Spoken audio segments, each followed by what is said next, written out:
नीतीश जी के विकास का जो मसला है, अब ये देखकर आदमी को शर्मिंदा होना पड़ता है इतना सारी इसको देखकर।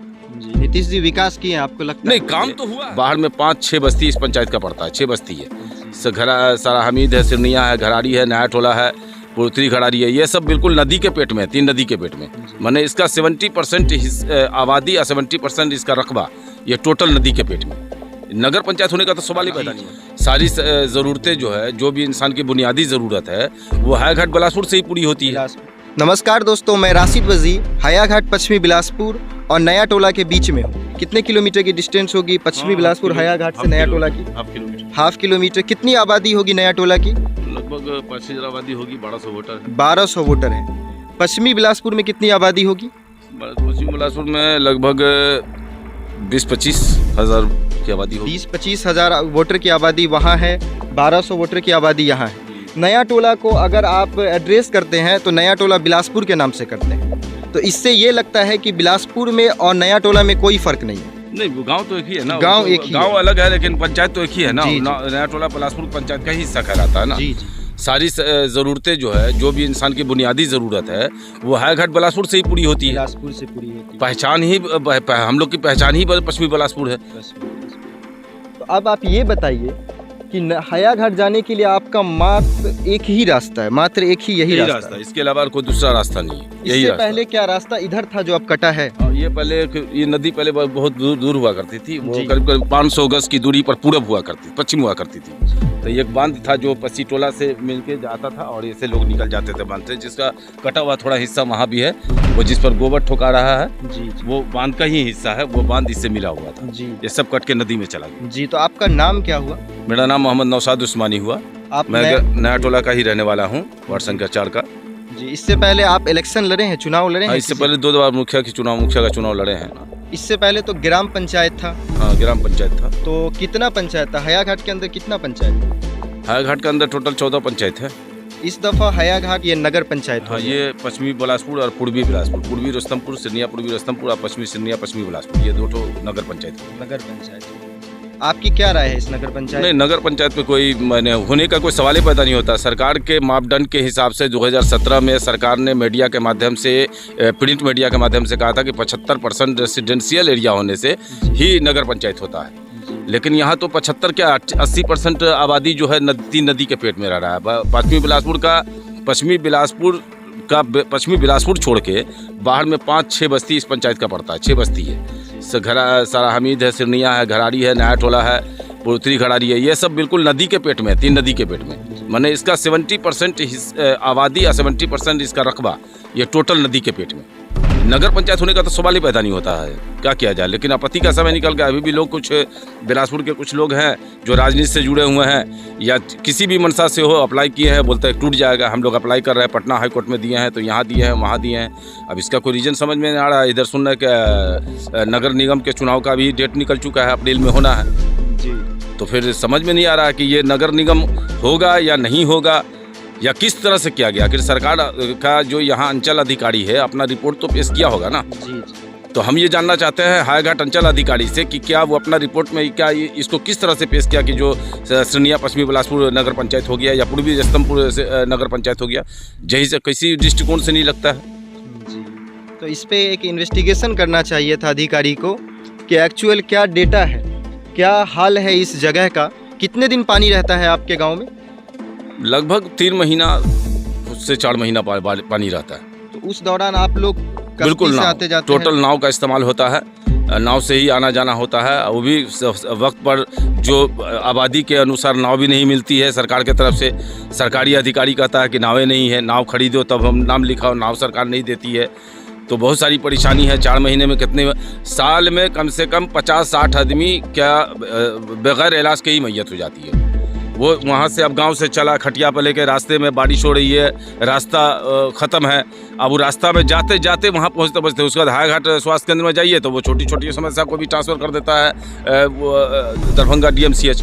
अब उतना दूरी तय करने में कितने लोगों की जान चली जाती है। जी। तो रास्ते की दिक्कत है, एम्बुलेंस नहीं आ पाती है गाँव तक बरसात के मौसम में, सवारी नहीं आ पाती है, पैदल नहीं चल सकते लोग। गाड़ी तो दूर की बात है, पैदल नहीं चल सकते। यहाँ पे तो शायद पुल बनने वाला, जो नया टोला क्रॉस करते हुए एक ओवर ब्रिज बिलासपुर टच करेगा? ठीक है, सिरनिया का तो जो है वो एक पुल तो सिरनिया नया टोला में पुल बन रहा है, सिरनिया नया टोले में पुल तो बन रहा है, लेकिन सबसे बड़ी समस्या बिलासपुर और नया टोले के बीच का है। जी। हमारा तो मेन जो बुनियादी स्वास्थ्य केंद्र हो, शिक्षा केंद्र हो, बाजार हो, बड़ी बड़ी जितनी भी है, हमारा मेन सिटी जो हुआ वो हायाघाट हुआ। तो हायाघाट और बिलासपुर के बीच में जो है सबसे पहले तो उसका निदान निकालना चाहिए। लेकिन अभी काम सिरनिया और नया टोले के बीच में किया जा रहा है। अब इधर का क्या है उसमें ये इंक्लूड है कि नहीं, या ये पुल बनेगा कि नहीं बनेगा, इसके बारे में अभी नहीं खुलासा है। तो बस आपका मात्र एक ही रास्ता है जो बरसात में कीचड़ यही जो देख रहे हैं, ये जो रास्ता है यही पे 1995 में ये पुल बनी थी 2000 में। बस ये पुल है, कोई काम का नहीं। बस यहाँ इस पुल से लेके यहाँ ये रिवर्सन बिलासपुर तक ये बहुत खतरनाक है। जी। तो आपको ये जो नगर पंचायत हुआ है, नया नगर पंचायत, इसकी मुख्य परेशानियां क्या है? गांव के लोगों को जो मुख्य परेशानियां झेलनी पड़ती है वो क्या है? मुख्य परेशानियां तो सबसे बड़ी समस्या ये है कि जिस गांव को रास्ता नहीं हो बुनियादी जरूरत पूरी करने के, जिसको अपने शहर बाजार जाने का रास्ता नहीं हो, 4 महीना बाढ़ को और सैलाब को झेलता हो, 3 महीना बरसात को झेलता हो। अच्छा, यहाँ लगभग 80 से 90% किसान और मजदूर रहते हैं जो कृषि पर निर्धारित है, कहीं पर कोई नहीं है। उसके बावजूद भी ऐसे पंचायत को नगर पंचायत कर देना ये बड़ी अचरज वाली बात है।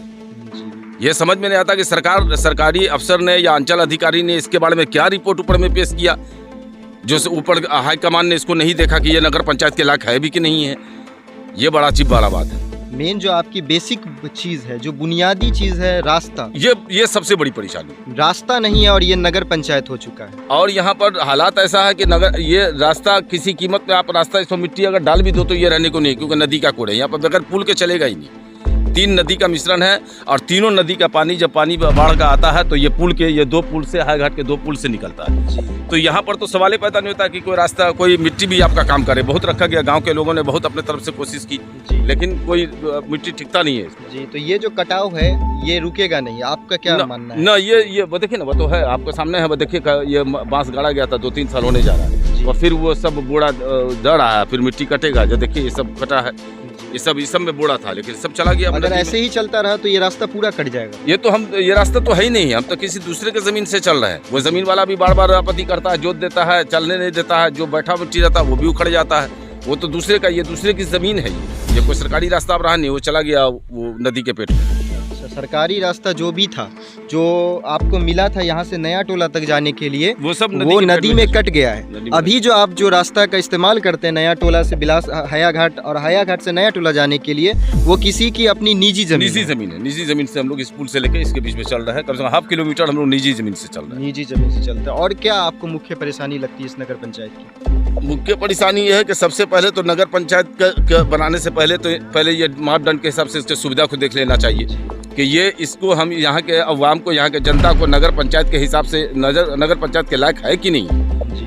ये किसी ने देखा नहीं, ना अंचल अधिकारी ने देखा, ना किसी ऊपर हाईकमान ने देखा। अब लोग अफरा तफरी मचा हुआ, बहुत सारी परेशानी का सामना करना पड़ रहा है। कितने लोग, 100% में कितने % लोग इस चीज़ के अगेंस्ट है कि ये नगर पंचायत नहीं होना चाहिए? 80%, 80 से 90%। ये कहिए कि 100% कहिए तो वो भी मान लिया जाएगा। कुछ लोग चुप्पी साथ देते हैं, वो इसलिए क्योंकि वो बेबस हो गए कि अब इसको कोई नहीं रोक सकता, ये नगर पंचायत हो ही के रहेगा, ये बोल के 10-20% चुप हो जाते हैं।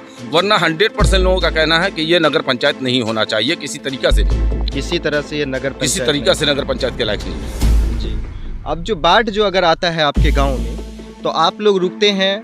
हायाघाट जो बाढ़ राहत प्लेटफॉर्म था पहले, लेकिन अब उस पे तो ट्रैक बन गया है ऊंचे पैमाने पर। जितने भी ये गाँव नया टोला गांव के जितने भी लोग हैं, इसकी 70% आबादी जानवर लेके, जान लेकर, ये सारा वो रेलवे पर रहता था। लेकिन अब वो रेलवे तो अपना ट्रैक बिछा देगा जी। अब वहाँ परेशानी है, वहाँ अब कहाँ जाएगा वो तो आने वाला बाढ़ बताएगा कि क्या परेशानी होगी। रेलवे जाम करेगा, लोग रेल डिस्टर्ब होगा। तो इसके लिए कोई आगे नहीं आए हैं अभी तक, कहीं कोई ये नहीं है, कोई खोज तलाश नहीं है। नीतीश जी के विकास का जो मसला है, अब ये देखकर आदमी को शर्मिंदा होना पड़ता है इतना सारी इसको देखकर। नीतीश जी विकास किए आपको लगता है? नहीं, काम तो हुआ है, लेकिन काम अगर काम हुआ है तो ये जहां केंद्र सरकार कहती है, राज्य सरकार कहती है कि हम 2000 की आबादी पर बुनियादी जरूरत पूरा करने का सारा सुविधा देंगे। 2000 जहां हम 1200 वोटर है, 4000 की आबादी है, वहां हम अपनी बुनियादी जरूरत के लिए पैदल नहीं चल सकते, हम चप्पल पहन के नहीं चल सकते। हमको चप्पल उतार के बड़ी मुश्किल से चलना पड़ता है कि पाँव कहीं स्लिप न कर जाए। और कितने का हाथ पाँव टूट जाता है कि उस 3 महीना के बरसात में कितने लोग का हाथ पाँव टूटता है गिरने से। तो आपका कहना ये है कि राज्य सरकार की तरफ से जो भी सुविधा दी जाती है वो जमीनी लेवल पे नहीं है, जमीनी लेवल स्तर पर पे नहीं आ पाती। साथ नीचे का देख लीजिए, नज़र के सामने है। तो मेरे साथ थे मोहम्मद नौशाद उस्मानी। अब आपका काम ये है दोस्तों कि ये जो आवाज़ इन्होंने उठाया है इसे शेयर करके उन अधिकारियों तक पहुंचाए, उन लोगों तक पहुंचाए जो आगे बढ़ के उस परेशानियों को सॉल्व कर सके। बिल्कुल जी बिल्कुल। और कुछ कहना चाहेंगे आप? बस हम यही कहना चाहेंगे कि आप आए हैं, अगर आप इस परेशानी को उठा रहे हैं तो उस ऊंचे स्तर तक पहुंचाइए, और जिन लोगों तक ये बात पहुंचती है ऊंचे स्तर तक, सरकार तक बात पहुंचे, ताकि इसका निदान हो, जागरूकता फैले सरकार तक। सरकार मीडिया क्या है, मीडिया के माध्यम से ही तो सरकार और विपक्ष के माध्यम से तो सरकार विकास करती है। तो हमारी बात वहाँ तक पहुँचेगी तो जाहिर सी बात है, हमको यकीन है कि हमारी बात सरकार तक पहुँचेगी तो सरकार इस पर हमारा। अच्छा, अगर आपको अभी मौका दिया जाए, कोई कुछ अधिकारी आए और कहें कि क्या आप सहमत है कि नगर पंचायत को हटाकर हम पंचायती राज कर दें, तो क्या आप लोग सहमत होंगे? बिल्कुल, उसका बिल्कुल सहमत है जी, बिल्कुल सहमत है। नगर पंचायत किसी भी मापदंड से नहीं है जी, हर सुविधा से लेस है ये, कहीं पर कुछ कोई सुविधा ही नहीं है, सब परेशानी है, ऐसा कहीं नहीं। बिल्कुल हम तैयार हैं, यहाँ की 100% जनता तैयार है कि ये नहीं होना चाहिए, नगर पंचायत नहीं होना चाहिए, है ही नहीं उसके लायक। तो आशा करता हूँ दोस्तों कि आप इस वीडियो को शेयर करेंगे, इतना शेयर करेंगे कि किसी भी अधिकारी तक ये पहुँचे जो आगे बढ़ के इस मसले का हल निकाल सके। क्योंकि जो भी प्रॉब्लम थी वो आप लोगों के सामने रख दिया गया है इस कैमरे के माध्यम से, और हमें भी उम्मीद है कि आप मेरी मदद करेंगे ज़रूर। मदद इतना है दोस्तों कि आपको कोई पैसा नहीं देना है, चैनल सब्सक्राइब करना है, चैनल सब्सक्राइब करना बिल्कुल फ्री है, वीडियो शेयर करने में आपको कोई पैसा नहीं लगेगा दोस्तों। और हर छोटी से छोटी, बड़ी से बड़ी खबर आपकी नज़र हमारी आप तक पहुंचाते रहेंगे। धन्यवाद।